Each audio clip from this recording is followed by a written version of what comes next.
Setelah saya membaca buku yang berjudul Komunikasi dan Komunitas, di sini saya akan menjelaskan secara singkat isi dari buku tersebut, di mana dalam pendahuluannya ini membahas tentang seorang tokoh yang bernama Don Quixote yang berlagak seperti seorang bisa dikatakan seorang pahlawan dan tidak mau mendengarkan orang lain yang pada akhirnya menyakiti dirinya sendiri. Tentunya dari kisah ini yang bisa kita ambil adalah kita harus bisa lebih bersikap kritis terhadap dunia kita serta kepada diri kita sendiri. Kisah ini sama halnya dalam menghadapi perubahan-perubahan di dunia pada saat ini. Seperti klaim otoritas keagamaan yang dinikmati oleh agama-agama besar, hal ini mulai dipertanyakan. Mengapa demikian? Karena setelah berjumpa dengan agama-agama serta ideologi-ideologi agama lain yang lebih kuat dan perkembangan teknologi juga yang semakin canggih sehingga mencuitkan ukuran dunia kita. Yang kedua, membahas tentang ilmu komunikasi dalam pendidikan teologi. Ilmu komunikasi pada saat ini bisa dikatakan ilmu yang mampu berdiri sendiri. Mengapa? Karena penemuan-penemuan yang berhasil dikembangkannya, baik itu dalam bidang politik, budaya, dan seperti yang kita ketahui juga bahwa ilmu ini sudah mulai masuk dalam bidang pendidikan, dan ilmu komunikasi ini harus dilihat searah dan penerimanya harus bersikap aktif. Seperti ketika mahasiswa belajar homiletika dan latihan khotbah, itu merupakan bagian kecil dari ilmu komunikasi. Yang ketiga adalah mencari akan kepastian. Seperti yang telah kita ketahui bahwa komunikasi pada dasarnya merupakan suatu upaya untuk mencari sebuah kepastian, karena dengan mendapatkan kepastian kita tidak akan ragu-ragu lagi dalam melakukan suatu tindakan.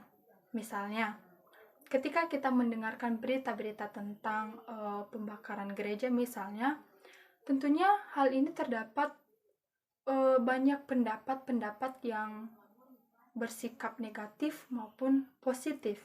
Misalnya, ada yang berpendapat bahwa hal ini terjadi karena adanya kebencian, adanya benih-benih kebencian terhadap pihak Kristen. Ada juga yang berpendapat bahwa hal ini ada juga yang berpendapat dan tidak mau mengembangkan sikap negatif tersebut. Nah, untuk menghadapi sikap tersebut, kita sebagai mahasiswa teologi harus bisa lebih bersikap kritis terhadap setiap pernyataan-pernyataan yang diberikan atau yang disampaikan kepada kita. Yang keempat yaitu memahami dan membangun dunia. Pada dasarnya ada 3 dasar dalam membangun dunia. Yang pertama itu internalisasi, yang kedua objektivasi, dan yang ketiga subjektivasi. Mampu menjaga kestabilan negara dan sistem yang berlaku pada saat ini. Yang kelima adalah pemahaman tentang agama-agama lain. Ada 2 sikap kritik dalam hal ini, yaitu sikap kritik yaitu mampu bersikap terhadap pola-pola komunikasi dan informasi yang disampaikan kepada kita. Sedangkan yang kedalam adalah suatu bentuk pemahaman kita tentang teologi kita sendiri, terkhususnya perjumpaan kita kepada saudara-saudara yang lain, di mana kita tidak boleh memandang bahwa agama kita ini adalah agama yang paling benar, karena pada dasarnya kita ini harus saling merangkul karena kita saling membutuhkan satu dengan yang lain. Serta jangan dalam buku ini juga membahas tentang komunikasi dan kontekstualisasi. Seperti yang telah kita ketahui bahwa batas-batas kontekstualisasi bukanlah suatu dogma gereja yang notabene adalah kesepakatan dan juga bukan untuk saling memerangi.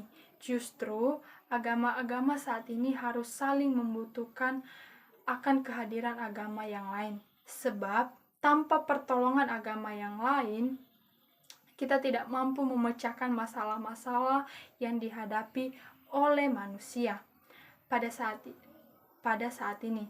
Dengan kata lain, kita harus bisa lebih memahami kembali iman kita dalam suatu konteks pergumulan kita bersama dengan para pemeluk-pemeluk agama lainnya, agar setiap jawaban yang kita berikan ini tidak saling menjatuhkan agama yang lain dan mampu mengkomunikasikan Injil sesuai dengan konteksnya. Sekian dari saya, terima kasih, Shalom.